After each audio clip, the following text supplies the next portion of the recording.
आपने भी सुना होगा कि ट्रेडिंग में ब्रेकआउट ट्रेडिंग सबसे आसान तरीका है पैसा कमाने का।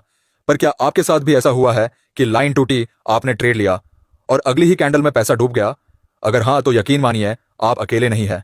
जिसका मार्केट में ब्रेकआउट या ब्रेकडाउन होने पर स्टॉप लॉस हिट होता है, हर दिन लाखों ट्रेडर्स इसी एक गलती की वजह से पैसा गंवाते हैं। पर क्या आप जानना चाहेंगे कि ट्रेडिंग में सिर्फ एक बदलाव से आप इन फेक ब्रेकआउट्स को पकड़ सकते हैं और उन्हीं ट्रैप्स को अपने फेवर में बदल सकते हैं? आज मैं आपको बताऊंगा वो सीक्रेट स्ट्रैटेजी जो ट्रेडिंग को लॉटरी नहीं, एक प्रोफेशन बना सकती है। और हाँ, ये सिर्फ थ्योरी नहीं, हर पॉइंट के पीछे लॉजिक है, प्रूफ है और एक ऐसा तरीका जिसे आप आज से लागू कर सकते हैं। अगर आपने इन सभी पॉइंट्स को ध्यान से समझ लिया तो आप ब्रेकआउट को देखकर ही पहचान जाओगे कि ये ब्रेकआउट असली है या नकली। फेक ब्रेकआउट से कैसे बचें, इस पॉइंट्स को मिस मत करना। आइए पहले समझ लेते हैं कि ब्रेकआउट क्या होता है। जब प्राइस दो या दो से अधिक बार एक ही जगह से ऊपर जाता है तो हम इन स्विंग को एनालिसिस करने के लिए एक लाइन खींचते हैं। ये लाइन सपोर्ट कहलाती है। इसी तरह जब प्राइस दो या अधिक बार ऊपर से नीचे आता है तो ये हमारा रेजिस्टेंस बन जाता है। जब प्राइस सपोर्ट लेवल को नीचे की तरफ या जब प्राइस रेजिस्टेंस को ऊपर की तरफ तोड़कर निकल जाता है तो ये हमारा ब्रेकआउट और ब्रेकडाउन कहलाता है। इन्हीं लेवल्स को जब मार्केट नीचे या ऊपर की तरफ ब्रेक करती है तो ट्रेडर्स इन्हीं ब्रेकआउट्स पर बाय और सेल करते हैं। अब अगला पॉइंट्स इन्हीं ट्रेडर्स की सबसे आम गलतियों पर है। ये देखते ही रैंडमली ट्रेड में कूद पड़ते हैं। रेजिस्टेंस ब्रेक हुआ तो जल्दी से बाय करने लगते हैं और अगर सपोर्ट का ब्रेकडाउन हुआ तो सेल करने की जल्दी रहती है। इन्हें लगता है कि रेजिस्टेंस ब्रेक होते ही मार्केट अब सीधा ऊपर जाएगा, या सपोर्ट को ब्रेक होने पर समझ लेते हैं कि अब मार्केट और तेजी से गिरेगा। 90% ट्रेडर्स जब देखते हैं कि चार्ट पर प्राइस ने अचानक उनके रेजिस्टेंस को तोड़ दिया है तो ये 90% ट्रेडर्स बहुत एक्साइटिंग होकर उस ट्रेड में एंटर होते हैं, क्योंकि उन्हें सिखाया गया है कि ब्रेकआउट के बाद एक भारी उछाल आता है। अब वे अपनी स्क्रीन के सामने बैठकर पॉपकॉर्न या कॉफी पी रहे होते हैं और इंतजार करते हैं ब्रेकआउट के बाद एक अच्छे मूव का। लेकिन प्राइस ब्रेकआउट के तुरंत बाद रिवर्स हो जाता है।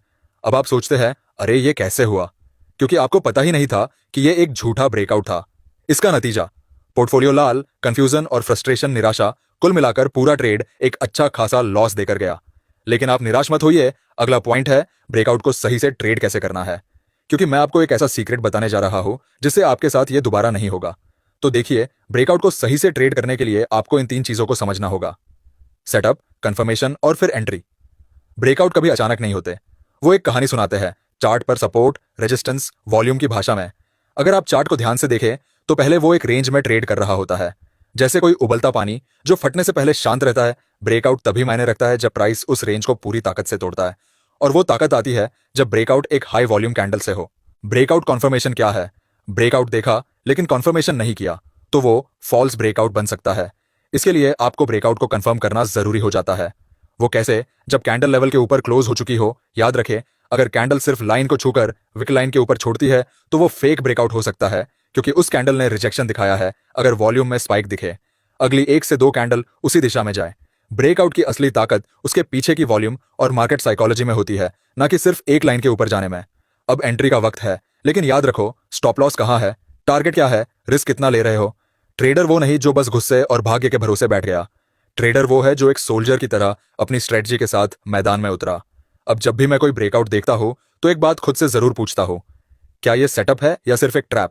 और अगर जवाब मिलता है setup plus confirmation is equal to yes, तो फिर मैं पूरे कॉन्फिडेंस के साथ एंट्री लेता हूं। अब बात आती है ब्रेकआउट पैटर्न की। आपको सिर्फ ब्रेकआउट के एक ही पैटर्न के बारे में पता होगा, सपोर्ट लाइन और रेजिस्टेंस लाइन।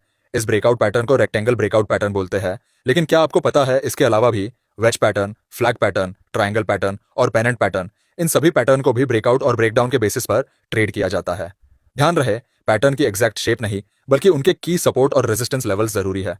अब आता है सबसे महत्वपूर्ण पॉइंट, जब प्राइस कंसोलिडेशन करता है तो ब्रेकआउट में उसकी क्या भूमिका होती है, जो इसे पोटेंशियल ब्रेकआउट सिग्नल माना जाता है। आपने मार्केट में नोटिस किया होगा, जब प्राइस एक रेंज में छोटे छोटे मूव करता है और 2 की लेवल्स बनाता है, फिर अचानक से उन दोनों लेवल्स में से किसी एक को ब्रेक करता है। इसीलिए कंसोलिडेशन फेज सभी ब्रेकआउट पैटर्न के लिए एक पोटेंशियल सिग्नल माना जाता है।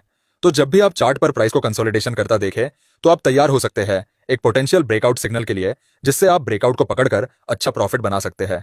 अच्छा, फेक ब्रेकआउट से कैसे बचना है?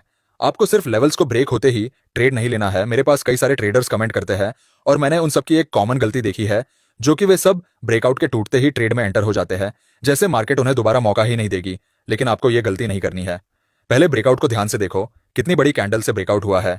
अगर एक हाई वॉल्यूम कैंडल है तो उसके बाद 1 या 2 कैंडल वेट करो, या अगर ब्रेकआउट एक मोमेंटम कैंडल से हुआ है तो आप ट्रेड प्लान कर सकते हैं। अब ये मोमेंटम कैंडल कौन सी कैंडल होती है? अगर पिछली कैंडल से 3 गुना बड़ी कैंडल बनती है तो वो एक मोमेंटम कैंडल होती है। इस कैंडल के बाद प्राइस काफी तेजी से मूव करता है, और अगर ब्रेकआउट के बाद एक रेड कैंडल बनती है जो लेवल के नीचे क्लोज होती है तो ये फेक ब्रेकआउट हो सकता है। ब्रेकआउट के बाद एक अच्छी बॉडी वाली ग्रीन कैंडल बनती है तो ही आप ब्रेकआउट पर ट्रेड प्लान करेंगे। अच्छा, अब आपने ये तो समझ लिया कि फेक ब्रेकआउट से कैसे बचना है, लेकिन क्या आपको पता है कि ब्रेकआउट को किस माइंडसेट के साथ देखना है? क्योंकि सिर्फ ब्रेकआउट देखने से आप ट्रेड प्लान नहीं कर सकते, ब्रेकआउट को समझना भी जरूरी है। मान लो आप एक नए ट्रेडर हो, आपने चार्ट खोल रखा है, आपको एकदम बढ़िया सा ब्रेकआउट पैटर्न दिख रहा है, शायद एक ट्रायंगल पैटर्न या फिर रेजिस्टेंस के ऊपर प्राइस क्लोज हो गया है।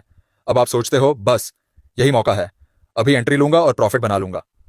आप एंट्री लेते हो, लेकिन कुछ ही मिनटों में मार्केट उल्टा घूम जाता है, stop loss hit, loss booked, और फिर वही फ्रस्ट्रेशन। अब सवाल यह है गलती कहां हुई? क्योंकि आपने पैटर्न तो देखा लेकिन उसे समझा नहीं। देखो दोस्त, चार्ट पर पैटर्न बनना एक सिग्नल हो सकता है, लेकिन वो एक फुल प्रूफ एंट्री पॉइंट नहीं होता जब तक कि उसे कंफर्म ना किया जाए। हर कैंडल की एक कहानी होती है, हर ब्रेकआउट के पीछे एक साइकोलॉजी होती है। लेकिन बहुत से बिगिनर्स क्या करते हैं, जस्ट ब्रेकआउट देख लिया और सोचते हैं अब प्राइस ऊपर ही जाएगा। लेकिन ट्रेडिंग में इमोशन से नहीं, लॉजिक से काम लेना पड़ता है। अगर प्राइस एक रेजिस्टेंस तोड़ रहा है लेकिन वॉल्यूम ही नहीं है तो वो ब्रेकआउट नहीं, बुल ट्रैप हो सकता है। पहले कंफर्म करो कि जो दिख रहा है वो सच में हो रहा है। कई लोग पूछते हैं माइंडसेट इतना जरूरी क्यों है? क्योंकि माइंडसेट आपको डिसिप्लिन में रखता है। अगर आपने पहले से माइंडसेट किया है, entry point, stop loss, risk पर ट्रेड और टारगेट, अगर आपने अपने ट्रेड से पहले ये सब अपने माइंड में सेट कर लिया है, तभी आप इमोशनल ट्रेड से बच सकते हो। वरना क्या होगा, ब्रेकआउट दिखा, आपने एंटर कर लिया, लेकिन प्राइस गिरने लगा, अब आप पैनिक हो जाओगे, अब आप स्टॉप लॉस हटा दोगे और नुकसान बढ़ता ही जाएगा, क्योंकि आपने अपने माइंडसेट को ट्रेड से हटा दिया, जिससे आपको भारी नुकसान झेलना पड़ा। अब मैं आपको रियल एंट्री एग्जांपल समझाता हूं। सबसे पहले आपको कंसोलिडेशन मार्केट को ढूंढना है जो कि सपोर्ट और रेजिस्टेंस के बीच में मूव कर रही हो।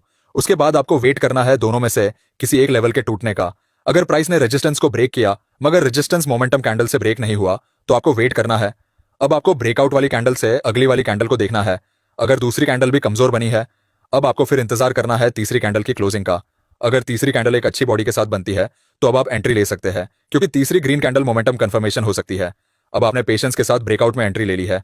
एंट्री के बाद आपको क्या पॉसिबल नतीजे देखने को मिल सकते हैं, इसके बारे में जान लेते हैं। पहला तो ये हो सकता है कि आपने एंट्री ली और प्राइस तुरंत ऊपर निकल गया।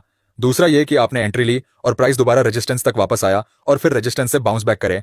इसके लिए आपको स्टॉप लॉस सही से लगाना होगा। और तीसरा ये कि एक बड़ी रेड कैंडल पहले रेजिस्टेंस को ब्रेक करके नीचे गई और वही कैंडल रिवर्स होकर रेजिस्टेंस के ऊपर एक ग्रीन कैंडल में क्लोज हुई।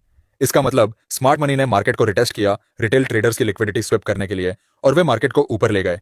इसलिए आपको पेशेंस के साथ अपने ट्रेड पर काम करना है।